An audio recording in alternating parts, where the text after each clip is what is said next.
Hello, and thanks for tuning in to another episode of The Director's Cut, brought to you by the Directors Guild of America, featuring today's top directors sharing behind-the-scenes stories of their latest films and insights into the craft of directing. The Director's Cut is now available on Spotify, so please take a second to subscribe to our podcast on Spotify, iTunes, or wherever you get your podcasts.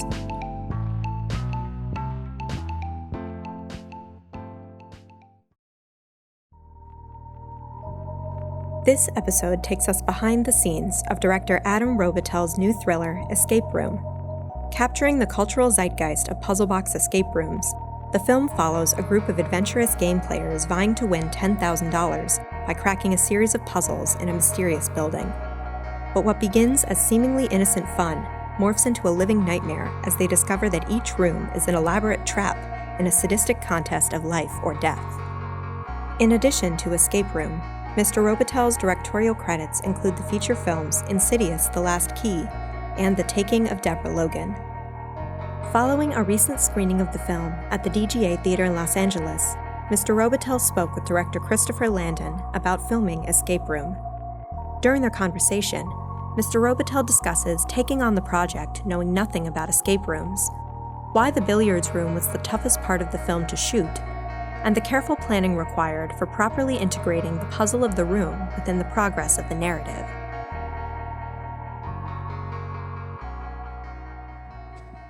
Hi, everybody. Hey, guys. How many of you have been to an escape room? I'm just curious. Okay, so a few people. Like a half. few people. It's not too. You're actually in one now. We didn't tell you. Yeah, the doors are locked. By the way, this is my first time moderating anything, so this might be a little bumpy, but hang on.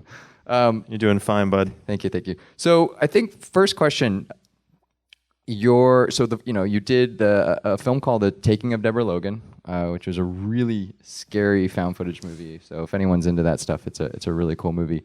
And then you directed Insidious 4. And so what was your path to this movie? I was, and thank you, DGA, for doing this great screening, by the way, and thank you for moderating, Chris. Sure. Chris hooked me up with my first studio gig, so I'm forever indebted. That was a bad one. Or cursing his name, depending on the day. But I was in post on Insidious, and I had just signed with CAA at the time, and they had a relationship with the producers Neil Moritz and Ori Marmer over at Original Film. And they brought me in, and they under lock and key, and they gave me a script, and I had to read it in the office. And I read it, and admittedly, I'm an old fart who I didn't even heard of an escape room. I don't really go out much. But Ori explained to me how wildly popular they are, and how there's like 500 in LA County alone, and there's like all over Asia, and it's the thing that all the kids are doing. And so I quickly ran out, and I was very poker faced, and then I ran out and did a bunch of research. I did like 10 rooms, and my writer and her boyfriend are really good at them, but I'm terrible at them. But what I quickly saw is how visual they are. You know, a really cool room. Like you'll solve one riddle and a black light will turn on that there was a hidden map behind you that was there all the time. You didn't see it. And so I got really excited about what visually we could do and how the rooms could transform. And so, yeah, and then I just was like all in. But did you bring did you go back to them and have like a lookbook? Did you present something that really sold them on you as a director? Yeah, I always go big when I audition, because you try to go swinging for the fences, and yeah, I usually do a lookbook. I did some animated previs. There was the sort of the opening scene which we shot all practically, but that existed in the first script because we did a variety of iterations. And my big thing was I said to them, look, you guys, if you're going to do a 10 Little Indians movie that's ultimately about people dying in rooms, like you have to make the characters interesting and make them puzzles. And so that was the big sort of like, here's my pitch. It's like, here, you guys have a really cool idea, but it's going to get boring real fast unless there's something that the audience can lean into. And so they liked that idea. And yeah, I have this great storyboard artist who animates storyboards, and that's what helped me get Insidious and then ultimately land this gig. That's smart. It brings me to my next question, which is so when you officially came on board to direct this, how closely were you working with the writer? How many drafts did you go through with the writer before you actually started to roll? We Maria Melnick came in and she was writing on Gods and Monsters. Yeah, no, that would be weird. That movie has already been made. She was working on American Gods, and she's a really talented TV writer. And she came in with this great pitch of like, why don't we make this movie about trauma and how different people respond to trauma in different ways. And I really loved that idea. Because at the end of a movie like this, you want some characters to feel like they've had some sort of catharsis. And we were deeply involved. I mean, we did a lot of research, and then the set pieces, because they were so specific, and we had all these hero props. I mean, everything had to ultimately be on the page. So we worked hand in hand. I think we did probably 3 or 4 drafts. Really, it was a rapid pace, but I think I landed the gig in January, and then it was a good 6 months of writing. And then I was on my way to Cape Town, South Africa in June or early July. So it was quick, but it was very fastidious. And Maria was amazing. I mean, she really, like me, she hadn't even heard of an escape room, and she went and did a bunch of research. And the little things like the way that how linear please stop me if I'm rambling. You can cut me off at any time. But each of the, unlike most movies where if a scene isn't working or if there's a moment in a scene that isn't working, you can cut it out. Here, because everything was linear and each clue had to lead to each clue, it was much harder. And so everything had to be on the page, and everything was, you think about like a cuboid of ice with a key in it. That's a hero prop, and that takes weeks and weeks and weeks to develop. And so everything, by the time we started rolling cameras, the script was basically what you see. Right. Yeah. So I think one of the big stars of the movie are the rooms themselves. They are characters unto themselves, and so these set pieces had to be incredibly challenging to execute. How did you approach these? Like, I mean, in terms of you've talked about previs and storyboarding. Was everything very, very, very carefully mapped out? Yeah, I mean, I thank you for saying that. I mean, this is my 3rd film, and each one is like a great new sandbox, and I feel like I learned. I first of all, I had an amazing team. Ed Thomas, who was my production designer, he's from Wales, and he's shot probably 100 movies in Cape Town, and they have an amazing infrastructure. There's no other place on the planet that I could have made this movie other than Cape Town for the resources, and he hit the ground running 2 months before I got to South Africa and started building, and it's incredible down there. I mean, they have amazing craftspeople, and it's like, the scale of the movie is huge, and the reported budget is like 9 or 10 million, which it's hard to believe. Yeah, looking at this movie, I mean, it looks like a much bigger. Well, just to put things in that. Perspective, I mean, if I shot this movie in LA locally at a $9 million budget, I would have probably, if I was lucky, got 30 days. And Cape Town, I had 43 plus 13 days of Splinter Unit. So the money goes much further. And so Ed was amazing. And then Mark Spicer, my DP, who is just this lovely, he's like my spirit animal, and he's just this Australian guy. He comes in and like kisses you on the lips, and he exuded this sort of passion for the movie. And so between the two of them, to answer your question long-windedly, we blocked out everything. We had the sets in 3-dimensional space in SketchUp, which is this app that I use. We would pick camera lenses, and the big thing I always laugh at myself is I try to pre-block where the actors are going to go, and then of course on day one you get them all into a space, and it's like herding cats, and they all have their own ideas, and so you're like, all right, let's throw that idea out, but the spirit of it, because of all the prep that we did, and I use these overhead this thing called Shot Designer, which is really useful because it gives you an overhead view of the set, and then it shows you where your cameras are and where your blocking is. And so I give that to all my departments so that everybody knows where they need to be on the day. And then if something happens or if you deviate, it's fine because you've done the legwork. Right. Which sequence was the hardest? Okay, so the billiard room, which was like sort of we always knew was going to be the showstopper. By the way, when I went to Cape Town, they were like, "You guys can't do this scene; it's too complicated." And it was a giant fishbowl set, and it was full 360 degrees, and it was 6 feet off the floor. so that we could light a green screen and do separation and stuff, and just getting like, what are the days, where's the flyable walls, and how do you get a crane in, and how do we make Deborah Ann Wall safe, because her safety harness had to go up through the set onto the scaffolding, so it was super complicated. Her trajectory of her climb and her fall, everything had to be meticulously laid out on the set. So, and then a lot of visual effects. And so we did a lot of previs. We previs that whole sequence, and it was the most, I would say, definitely by far the most difficult. And looking back, I mean, I think we had 7 or 8 days in that room. And as a director, I was at another Q&A last night, and one of the young kids in the audience was like, "Why didn't you set up all the characters?" And I was like, "Well, I had to make a choice of going and spending a day on the highway setting up Deborah Ann Wall's character, or spending another day in this massive set that they're going to eventually tear down." So. So the billiard room by far had us behind the 8 ball. Was there any particular moment while you were filming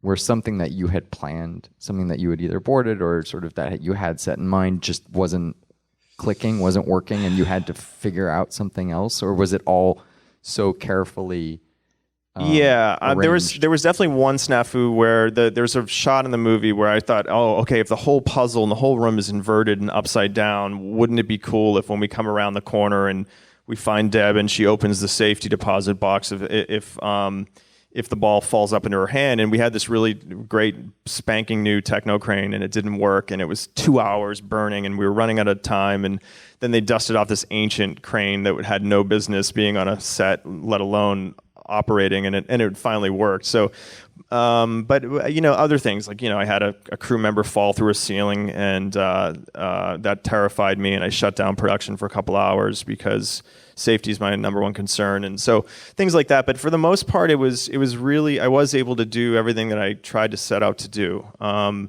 had to make creative decisions, which I'm a bit of a non sequitur, but like, the ice room projection wall and seeing that vista, for example, creatively, I knew I couldn't afford to do a bunch of set extensions through the whole scene. It's like a 12-minute sequence. It would have cost me a ton of money. And so I built it into the story. I said, what if one of the characters walks into it and it futzes and then it shuts off? And so things like that once you get into the brass tacks of making the movie and you realize you have limited resources, you have to make those decisions. Yeah. Speaking of which,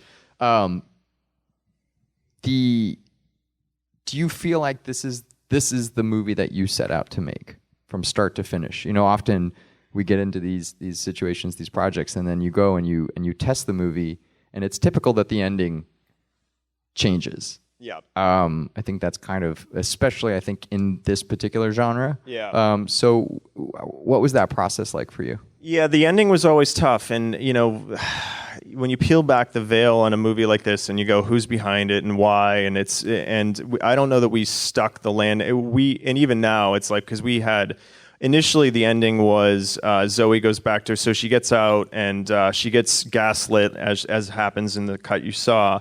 And she's devastated, and she goes back to her dorm room, and she finds like a Sudoku puzzle, and she sees the logo, the Minos logo, and it freaks her out. And then she follows another clue back to the academic hall. And long story short, she finds her mother's compass necklace underneath her desk, and it's like this devastating kind of creepy, like, did they cause her accident? And the puzzle maker comes on, and you hear his voice, and it was very creepy, and Taylor did a great job. But it was very nihilistic, and so out of our test screenings, it was very clear that people wanted a bit of closure between Ben and Zoe, and they wanted a win. And my producers, for better or worse, are always like, they've got to give them the win, And so the trade-off was to make Zoe and Ben, they've become friends. They're stronger through it. She wants to go on the attack, and then I said, if you're going to end the movie as zany as it is, the suspension of disbelief. If you go for the ride, then I thought it would be fun to show one last set piece that was like a mind twisty kind of thing, and that's what we did with the airplane. How do you feel about the new ending? If you had your choice, like which one you would show people? Yeah, I mean, I really love it. I mean, we brought in some great writers for like a sort of a friends and family screening to sort of try to figure out like what's the best. Like one pitch I loved, which was crazy, is like they end up at an IHOP and they're talking, and then like suddenly the windows shutter and like a painting falls off and like a bunch of Japanese schoolgirls come out and they're all freaked out, and so there was a lot of crazy ideas bantered around, and I still think this is cool because it's sort of a cabin in the woods kind of like. It's the fun of the ride, and the big thing is like I always felt like in the first movie you don't want to, and there's a lot of exposition. The games master has a big speech, and it got much bigger in post because of notes that I would have. My one lament is how much he says versus, because initially it was much less information. And I thought it was way more elegant. But was that a test audience that was driving? Yeah. So the test audience is always, it's like, oh, you had that one person who is confused, and so I think the knee-jerk reaction is to over-explain everything. And you and I were talking in the lobby, and that's sort of the problem with focus groups. So I always say that I love the cards. And I hate the focus groups. Yeah. Because focus groups are more emotional, and I feel like they can be driven by like one alpha person in the group. It's so brutal. Is like, I hated that part. Oh, no, of it's the true. movie. It's totally and everyone leading. starts They agreeing. lead everybody's like, yeah, I didn't like her. Why was her hair red? And then suddenly it's like everybody's like hating on red hair. But what was really interesting was when we had our, so there was so much pressure on me, because Sony gave me, X amount of resources to go shoot this new ending, and if it didn't test better, you get this number. You guys all know this, but you get this number, and it's very binary. And if your movie doesn't perform in the test screening, well, then guess what? They might bury it and not market it. Going to support it. They won't spend money on it. And so we had the test screening, and it was very quiet. And unlike horror films, which you and I have made, a movie's working when people are screaming and they're sort of reactive to the screen. And here, because it's more of a thriller, people were very, very quiet. And the focus group was terrible. I mean, they picked the 20, they just, it was just like just total assassins on the movie. And so I was like, literally, my palms are sweating and I'm like this. And I was like, I failed. Oh my God. And then we got the number, and the number was exponentially higher than the first test screening, and so I had a stay of execution is how I felt. So the movie comes out, and it's been really well received. People really enjoy it. It's doing very well. There's always the, how do you react to first and foremost critical response? Like, do you take that very personally when you read reviews? Do you sit there and like read everything and drive yourself crazy? And then the second part of that question is, do you torture yourself on Twitter? Like, do you go to Twitter and read the comments and because I've gone down that. Yeah. I still go down that rabbit hole way too much, but I'm very curious about how you manage that part of the process. It's hard. It hurts. I mean, I remember my first film, the first review we got was, and from a genre website that I love, and it has ultimately become very kind to me, and they said it was creatively bankrupt, and you work for.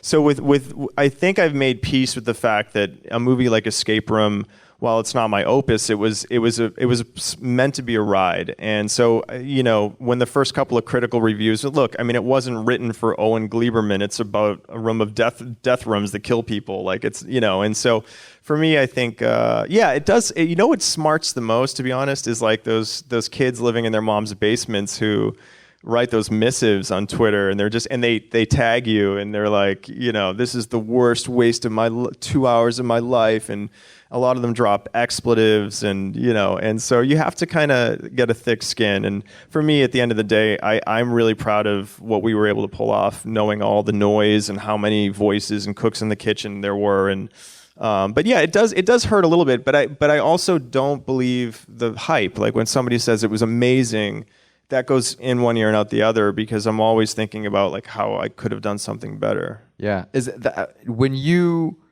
after you make a movie and it's in theaters, how do you feel about watching it again? What's the experience of watching a movie that you've made again? Yeah, I would rather castrate myself with a dull butter knife, to be honest. Sounds fun. Yeah, no, I just, again, it's like you see every... So you see all the things that you feel like you did wrong? I see all the flaws. I should have done that differently. I mean, if there's a genre-loving crowd and they're loud and having fun, like I could maybe relax, but for the most part, it's tedious, and I like to just forget it, And my friend last night was guilting me, and we were at the Man's Chinese, and it was, I sat through it, and the whole time I'm like, and you just get so inured to it because you've seen it so many times, and I've been told that when I watch my work, I make really crazy faces, like angry, like crazy faces, and I start talking to myself, and I don't know I'm doing it. I'll have to watch for that next time. Yeah, no, please don't. So what's next? I'm trying to crack the TV nut. I have a couple of projects. One horror series with Darren Aronofsky as an EP, which I'm super excited about. And we'll see. It's going to be a long road, and like anything, they want to put you in a box. And I just think you're able to do more nuanced storytelling and longer form, and we'll see. I had a director friend at the DGA who said, don't stop making theatrical movies until they force you to. But TV seems to be really interesting these days. So, knock on wood. Yeah. If you had like a dream gig, a dream job, and it doesn't have to be like a specific thing, but like what is there outside of the thriller genre? Is there another genre that you would love to work in? I would like to make bigger thrillers. I love like what Denny's doing. I like a movie like Prisoners or something that's really dark and has a human condition quality to it. I'd love to go make a big monster movie because those are really fun. The comic book stuff doesn't appeal to me as much unless it's really a grounded sort of like if it's like a Western, like Logan or something. But I'm just kind of enjoying the ride right now. It's hard to find good material. It's you think that when you join the ranks of a bigger agency, suddenly you're gonna like manna from heaven, but it is hard to find really good material. And I will say, just candidly, I find myself in this sort of mindset of like what's going to perform commercially, and I think that can be a bit of a dangerous mindset because you're always chasing that concept-driven thing. And so now I'm kind of in this place of, should I go back and do something more personal that maybe doesn't find its audience the way that a big sort of 4-quadrant movie does? And that's always the push and pull. So as you make each film, is there like a takeaway? Is there something that you learned from making this movie that you did not understand before? Because I feel like each movie you make, it's sort of like having kids, and those kids teach you something new about yourself.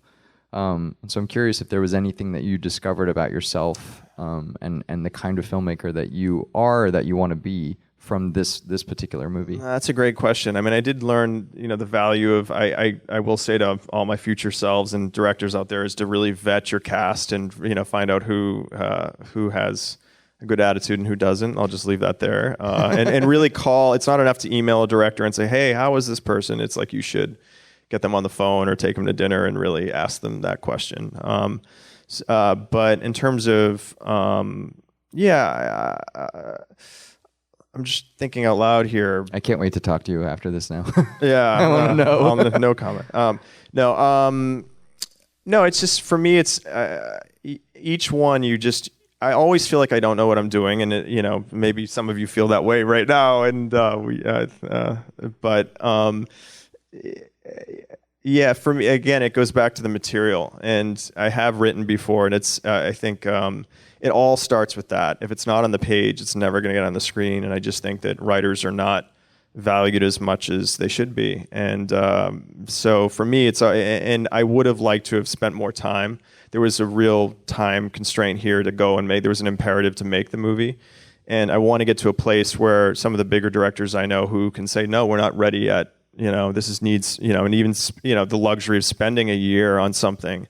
Black Swan famously was like 40 or 50 drafts, and it took 2 years. And like, if it's going to be really good, it's going to take time, and you have to honor that process. So I think that's my big takeaway is like really to put the pressure on the script. Yeah.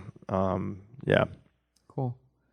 Yeah. Well, Thank you. I think that was about it. No, that was great. You were good, man. All right. Thanks, everybody. Thank you, guys. Thanks for coming tonight. Thanks for listening to another DGA Q&A. If you'd like to hear more, you can find past episodes of The Director's Cut wherever you listen to podcasts. Also, if you're enjoying our podcast, please take a moment to rate and review us on iTunes.